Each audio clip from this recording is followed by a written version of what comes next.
قرآن کریم ایک عام آدمی کیسے سمجھے اور اس پر سمجھ کر کیسے عمل کرے. وہ نا کہ قرآن آسان ہے. اب اس میں نے جو پڑھا ہے وہ قرآن یاد کرنے کے لیے آسان ہے، مگر اس کو کچھ لوگ کہتے ہیں سمجھنے کے لیے آسان ہے. تو اس کو آپ کیسے بیان فرمائیں گے؟ اس میں یہ میں عرض کروں گا کہ جو آیت مبارکہ آپ نے جس کا ریفرنس دیا ہے وَلَقَدْ يَسَّرْنَا الْقُرْآنَ لِلذِّكْرِ فَهَلْ مِن مُدَّكِرٍ، اور بے شک ہم نے قرآن کو آسان کر دیا ذکر کے لیے، تو ہے کوئی اس سے جو ہے وہ تذکر حاصل کرنے والا.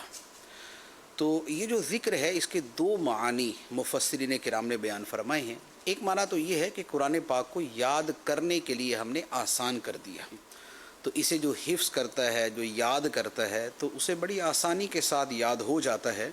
ورنہ نارملی اتنی موٹی کتاب، اتنی ضخیم اور اتنی بڑی کتاب یہ اس طرح یاد نہیں ہوتی.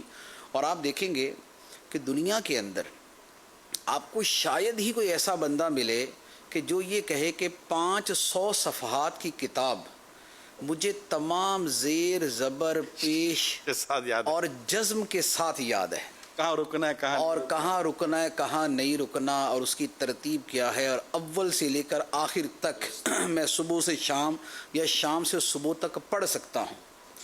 اب آپ یہ دیکھ لیں کہ جیسے آسمانی کتابوں میں جو اور کتابیں ہیں، اللہ تعالیٰ نے انجیل نازل فرمائی، لیکن موجودہ زمانے میں بائبل کی صورت میں اس کی کچھ چیزوں کو جمع کر دیا گیا.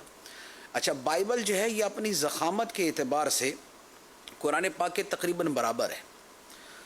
اس میں عہد نامہ قدیم، عہد نامہ جدید، اولڈ ٹیسٹمنٹ اور نیو ٹیسٹمنٹ یہ دونوں مل کر یہ بنتی.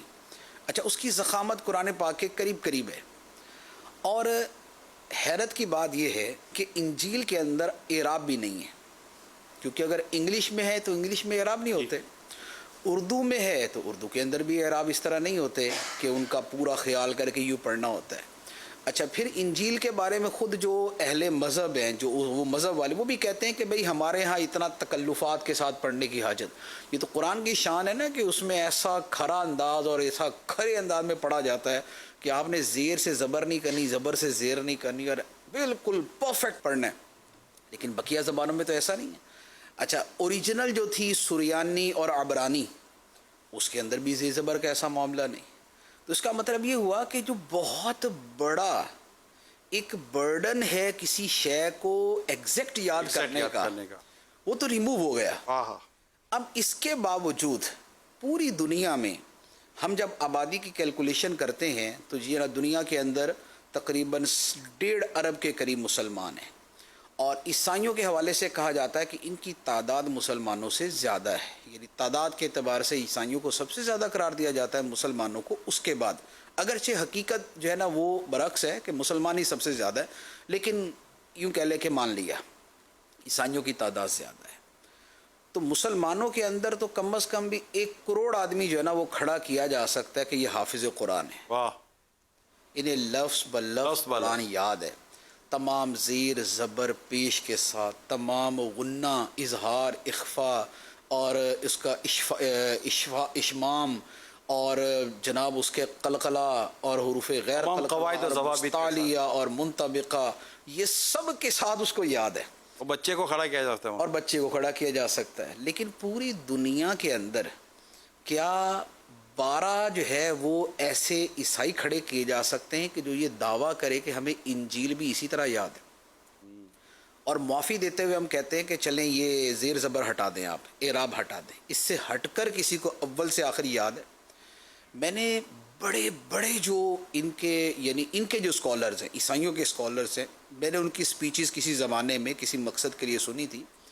تو آپ یقین کیجئے کہ ایک آیت کا بھی حوالہ دینا ہوتا تھا نا تو وہ کتاب اٹھاتے تھے، نکالتے تھے، پڑھتے تھے، اور پھر اس کا ریفرنس دیتے تھے.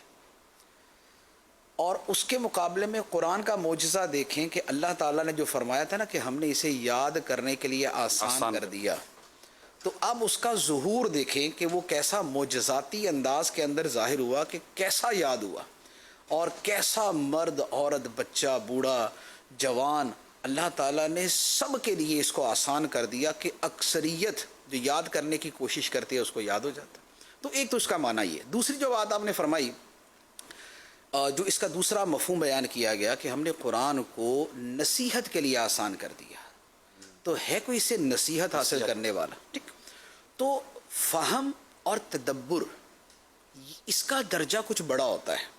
नसीहत हासिल करना ये एक नॉर्मल चीज़ होती है कि आप एक कलाम का अगर माना और मफहूम समझते हैं तो आपको जो है उससे नसीहत हासिल हो जाती।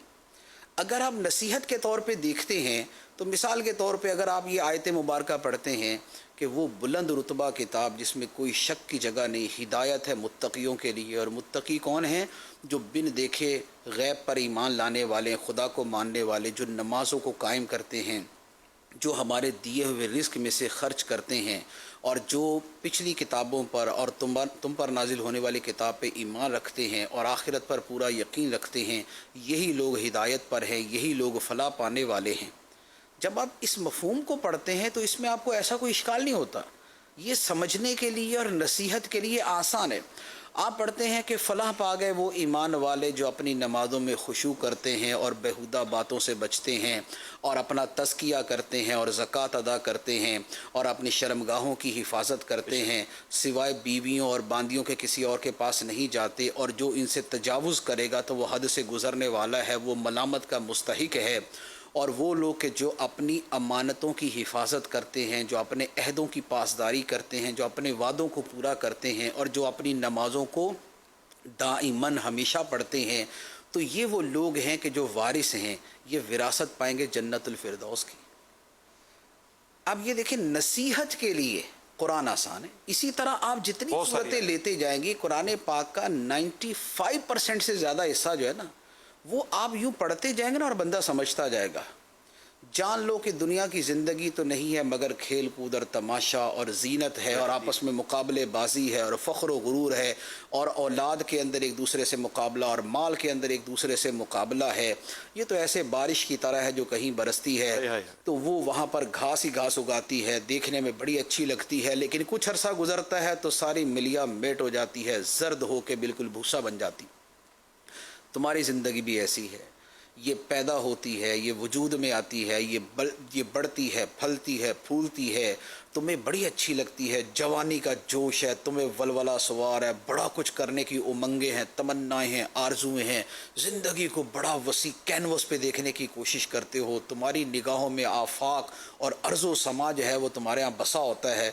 लेकिन फिर क्या होता है कि जब 40 के बाद तुम्हारी ढलान शुरू होती है तो ये सब्ज़ा मुरझाना शुरू हो जाता है। ये मुरझाते मुरझाते ये इस तरह जो है ना वो ये बासी घास की तरह हो जाता है। ये ऐसे बिस्तर पे पड़ा होता है कि हिल नहीं सकता, ये पूरी तरह देख नहीं सकता, ये सही तरह सुन नहीं सकता, ये अच्छी तरह बोल नहीं सकता, ये माफ़ी ज़मीर का इजहार नहीं करता, और बिल आखिर जैसे वो घास भस्म हो जाती है और ख़त्म हो जाती है, इसी तरह तुम्हारी ज़िंदगी ख़त्म हो जाती है।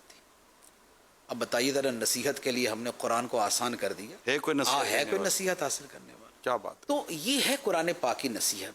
तो लिहाजा फिर आगे इस्तिदलाल है, इस्तिखराज है, इस्तिंबात है कि उसमें से मसाइल अख़ज़ किए जाएँ, उसमें से अक़ायद जो है ना वो अख़ज़ किए जाएँ। तो उसमें भी बहुत सारे दर्जे होते हैं। अक़ायद कुछ वो हैं जो बड़े वाज़ेह हैं कि अल्लाह है जिसके सिवा कोई माबूद नहीं, ज़िंदा है, औरों को कायम रखने वाला है, उसे न नींद आती है न ऊँग आती है, और उसके इल्म में से कोई उसका इहाता नहीं कर सकता, और ज़मीन व आसमान की हिफाजत करने वाला है, और ये आसमान व ज़मीन की हिफाजत उसको थकाती नहीं है, और वही बड़ी बुलंदी वाला है, अज़मत वाला है। तो ये अकीदे, ये हमारे बड़े बेसिक अकीदे, ये सीधे सीधे अकीदे। ख़ातमुन नबिय्यीन होना, ठीक है, ख़त्म नबूवत है, नबी पाक अलैहिस्सलाम के बारे में सरा ख़ातमुन नबिय्यीन के नबियों में सबसे आखिर में आने वाले, मामला ख़त्म कर दिया। तो ये वो चीज़ें हैं कि अकीदे भी मुस्तहकम तौर पे कुरान पाक में मौजूद है। तो जिसने इतने हद तक समझना है वो बहुत अच्छी बात। बाकी ये है कि ये तो वाज़ेह है कि जो मुज्तहिद समझता है, जो फ़ुक़हा समझते हैं, जो अहले फ़हम समझते हैं, अहले तदब्बुर समझते हैं, तो अब कोई बंदा ये बोले कि नहीं जनाब मैं भी ये कर सकता हूँ, तो ये तो ऐसा ही है कि एक बंदा बेचारा हाथ में एक छोटा सा स्क्रू और वो लेके प्लास सा लेके बैठा हुआ है और बोल रहा है कि जनाब वो आइंस्टाइन जो है ना मेरा अपना वही क्लास फेल हुई है, हम दोनों मिलके खेलते होते रात को फलां चबूतरे में बैठते हैं। तो भाई जो इसकी औकात है आइंस्टाइन के सामने, वही औकात है आजकल के ये जो समझने वाले हैं इनकी अकाबिर बुजुर्गान दीन के सामने, इमाम आज़म के सामने और बुजुर्गों के सामने।